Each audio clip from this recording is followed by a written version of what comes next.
कंधों से ऊपर छाती नहीं होती, धर्म से बढ़कर कोई जाति नहीं होती।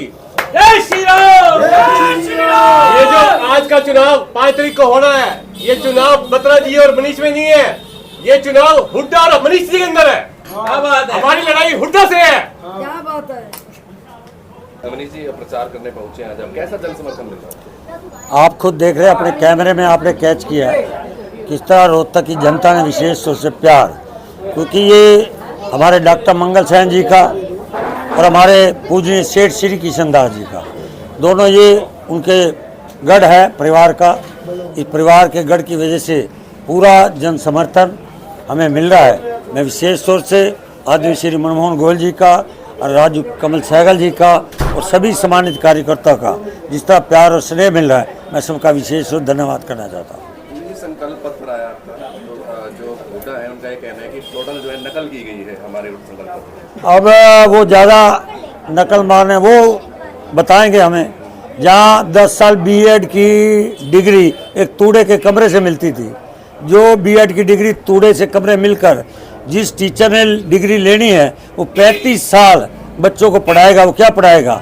जैसे कांग्रेस ने भ्रष्टाचार दिया, वो ऐसा भ्रष्टाचार की शिक्षा देगा, जाति पाति देगा। ये कांग्रेस का 10 साल का कार्यकाल सबूत है कि बीएड की डिग्री तूड़े के कमरे में बिकती थी और वो जो शिक्षा देते थे बच्चों को देश तोड़ने के लिए, समाज को जाति पाति बांटने के लिए, भ्रष्टाचार के लिए। इसलिए कांग्रेस हमें सबक ना सिखाए, कांग्रेस को जनता सबक सिखाएगी। जिस तरह 10 साल में देश में प्रदेश में कांग्रेस आउट है। रोहतक की जनता में मैसेज देना चाहिए। मैं रोहतक की जनता से आपके चैनल के माध्यम से प्रार्थना करना चाहूँगा कि रोहतक की जनता थोड़ा सचेत हो जाए कि 2026 के अंदर पूरे भारत का नया प्रचलन होना है, लोकसभा और विधानसभा का। रोहतक की 4 सीटें हैं, उसकी 6 बनने जा रही हैं। उस बीच में रोहतक का वर्चस्व रहे। अगर गलती से आगे वो करेंगे जो उनके पिता श्री सतराम दास बत्रा जी ने किया था, जब वो इमरजेंसी में लगी थी देश में, और उसके बाद उन्होंने कांग्रेस छोड़कर, जनसंघ छोड़कर कांग्रेस में ज्वाइन किया था। जब चौधरी बंसीलाल ने कलानौर में सभा की, उस समय श्री हमारे सम्मानित श्री सतराम दास बत्रा जी धोती बांधते थे, जो एक बुजुर्गों की पहचान थी, और बंसीलाल ने मंच पर कहा था इस धोती के नीचे खाकी निकर नजर आ रही है। उस खाकी निकर को बताकर आज तक कलानौर भुगत रहा है, जनरल तोड़ के रिजर्व कर दिया। ऐसे 2026 के अंदर उसी बाप का बेटा है ये भी। अगर गलती से ये जनता ने फैसला कर लिया तो रोहतक की विधानसभा का 6 फाड़ कर देगा, जैसे बकरे का हलाल करना, ऐसे गलियां बांट देगा। पूरी इस रोहतक का वर्चस्व जो एक व्यापारी वर्ग है उसके अलग अलग गलियों के टुकड़े कर कर, अलग अलग उसका दिशा मापदंड अलग अलग करके वर्चस्व खत्म करेंगे। और रोहतक की जगह जनता जैसे आज कलानौर ठगी महसूस कर रही है, आने वाले समय के अंदर और जो युवा पीढ़ी है, आने वाली पीढ़ी, वो बुजुर्गों को गाली देगी कि रोहतक का किस तरह हमारा एक रोहतास के नाम से पहचान थी और इस सरकार ने निर्णय गलत किया है। तो इसलिए बीबी बत्रा सतराम दास बत्रा का बेटा है, इससे सावधान रहना जरूरी है। मैं जनता से अपील करूँगा। अच्छा मनीष जी, पीछे भी आप विधायक रहे हैं, कुछ ऐसे कार्य जो पहले आप पूरे नहीं कर पाए और अब जनता के सामने रखना चाहिए? मैंने मात्र 5 साल मिले हैं मुझे, उनके 10 साल वो अपना कार्यकाल देख लें और मैं 5 साल में जनता का हर काम किया। कोई छोटा हो बड़ा, बेशक कूड़ा उठाने का हो, फाटक मुक्त हो, शौचालय की बात हो, भय मुक्त हो, ऐसे काम हमने रोहतक में किए हैं। और आने वाले समय के अंदर 4 काम करने हैं। इंदौर की तरह रोहतक शहर को स्वच्छता पर नंबर 1 पे ले जाना, दूसरा शहर हरित शहर ग्रीनरी, तीसरा है मास्टर प्लान बढ़ाकर पूरे नगर को नया सीवरेज सिस्टम बढ़ाना, चौथा पीने की पानी की परमानेंट जलघर समस्याएं बढ़ाने के लिए जो स्टोर करने, आने वाले समय के अंदर पानी एक चुनौती है कि मौसम ने परिवर्तन ले लिया है।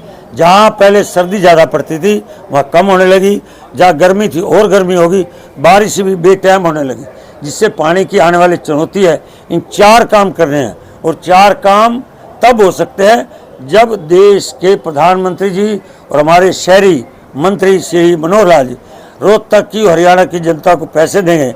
जब मैंने रोहतक में आए थे, मैंने अपना प्रस्ताव रखा था, मैंने कहा 1000 करोड़ रुपया इस रोहतक की इन 4 विषयों को समाधान के लिए चाहिए।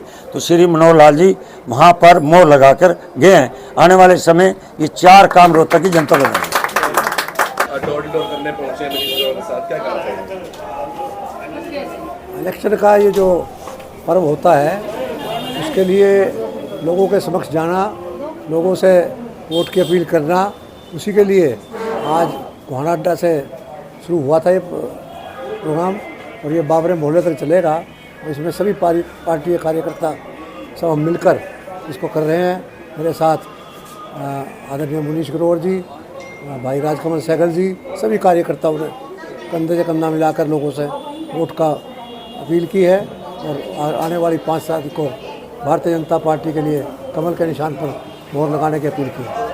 सकारात्मक रुझान दिख रहे हैं।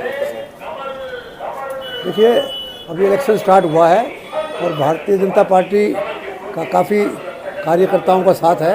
अच्छा प्रोग्राम रहेगा। चुनाव की तारीख जो है वो नजदीक आ रही है, रोहतक की जनता को भी मैसेज देना। हमारा तो यही जनता से सबसे निवेदन है कि 5 तारीख को भारतीय जनता पार्टी को भारी मतों से जिताएं, ताकि तीसरी बार हरियाणा में भारतीय जनता पार्टी की सरकार बने। आप आज प्रचार के लिए पहुंचे मनीष ग्रोवर जी के साथ, क्या कहना चाहिए? जी, आज प्रचार मेरे वार्ड से ही शुरू हुआ था। मेरे वार्ड के एंड तक, जहाँ तक गुलाब रेवड़ी चौक है, हम डेरावाद स्वीट से शुरू हुए थे और अभी यहाँ पर हम लोगों ने थोड़ा समापन किया। अब इसके आगे का दौर जो है हम लोग शुरू करेंगे, बाबरा और माता दरवाजे तक हम जाएंगे। और आज रोहतक के लोगों ने मन बना लिया है कि भारतीय जनता पार्टी के अंदर जो लोगों ने संकल्प पत्र हमारा देखा है, जिसको कांग्रेस के लोग मैनिफेस्टो बोलते हैं, हम लोग संकल्प पत्र बोलते हैं। संकल्प पत्र का मतलब ये है कि जो संकल्प भारतीय जनता पार्टी लेती है उसे पूरा करती है। और जो अपने मुद्दे पता ही हैं कि जब पिछले संकल्प पत्र जब लोकसभा में हम लोगों ने वोट मांगे थे तो ये कहकर मांगे थे कि राम ललाम आएंगे, मंदिर वहीं बनाएंगे, हम लोग संकल्प पत्र में दिया था। और धारा 370 है, 35 है, उसको हटाने का कार्य हम लोगों ने किया। अब जो संकल्प पत्र प्रदेश का आया है उसमें अनेकों चीज़ें मीडिया को पता लग गया है, क्योंकि हमारे नड्डा जी प्रदेश अध्यक्ष के साथ राष्ट्रीय अध्यक्ष भी आए थे। उन दोनों ने, मोहल्ला बड़ोली जी ने, प्रदेश अध्यक्ष जी ने, उन्होंने जो लॉन्च किया था हमारा संकल्प पत्र, उस संकल्प पत्र में हर बात लिखी है। प्रदेश को कैसे बढ़ाया जाए, महिलाओं की सुरक्षा कैसे हो, आगे रोजगार की कैसे सुविधा बने और लोगों को कैसे यहाँ ला करके नई नई फैक्ट्रियों के साथ साथ प्रदेश को आगे बढ़ाया जाए। क्योंकि लोगों ने मन बना लिया है कि 2047 तक भारत विकसित कैसे बने। अभी मनीष जी को कितने वोटों से जिताने वाला? जीत तो देखिए हमारी तरफ से 50,000 वोटों से जीते, हमारा तो ये सपना है। और बाकी देश के अंदर, लोकतंत्र के अंदर ये खुली चुनौती होती है, उस चुनौती को हम लोग से स्वीकार किया है। और भारतीय जनता पार्टी के रूप में अभी 5 तारीख को जो इलेक्शन होने जा रहा है, सभी से मैं कहूँगा कि भारतीय जनता पार्टी को यही बनाएं।